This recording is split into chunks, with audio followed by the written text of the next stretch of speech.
Namaste, dear readers. Happy Chaitra Navaratri. On this auspicious occasion, we will chant a Renuka Stotra that was sung by Muchukunda, attributed to the Skanda Purana.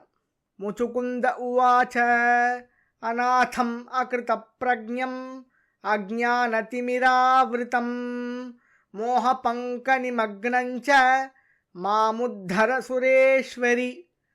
त्वां रेणुकेति वरदेति च सुन्दरीति वागीश्वरीति सकलेति च पार्वतीति सिद्धेश्वरीति सुभगेति च ये वदन्ति तान् देवि नित्यमनधान् परिपालय त्वम् अम्बेति विश्वजननीति जगद्धितेति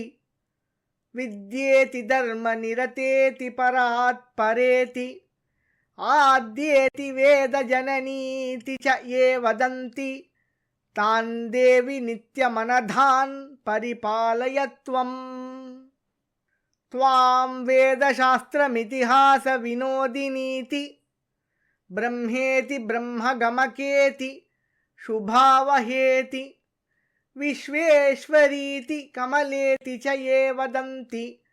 तान् देवि नित्यमनधान् परिपालय त्वम् आनन्दभूतनिलयेत्यनलोद्भवेति गूढेति भावगमकेति शुभावहेति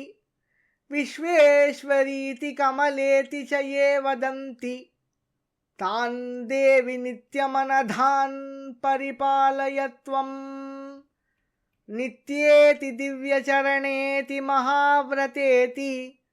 हृद्येति भक्तजनदुःखविनाशिनीति श्रद्धेति रामजननीति च ये वदन्ति तान् देवि नित्यमनधान् परिपालय त्वम् त्वां पुण्यदेति जमदग्निऋषिप्रियेति गंगेति तत्त्वविहितेति परात्परेति शुद्धेति पातककदम्बकुटारकेति तान् देवि नित्यमनधान् परिपालय त्वम् त्वां राजनीति परमामृतभोजनेति शृङ्गारमुख्यनवषट्च रसप्रियेति लक्ष्मीप्रदेति सुमुखीति च ये वदन्ति तान् देवि नित्यमनधान् परिपालय त्वम् स्कन्द उवाच स्तुत्वैवं मुचुकुन्देन रेणुका ब्रह्मरूपिणी प्रत्यक्षरूपा प्राहेदं प्रसन्नाहं मुनीश्वर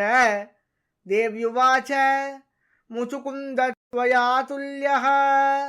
कश्चिद्भक्तो न विद्यते किं प्रार्थयसि मत्तस्त्वं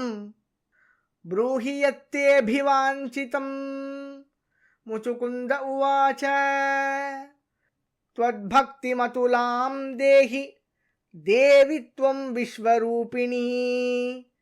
नान्यदिच्छाम्यहं मातः सत्यमेतन्मयोदितम् आत्मनस्वं परं ब्रह्मस्वरूपं दर्शयस्व मे यदि तुष्टासि दासस्य कृपया त्वं ममोपरि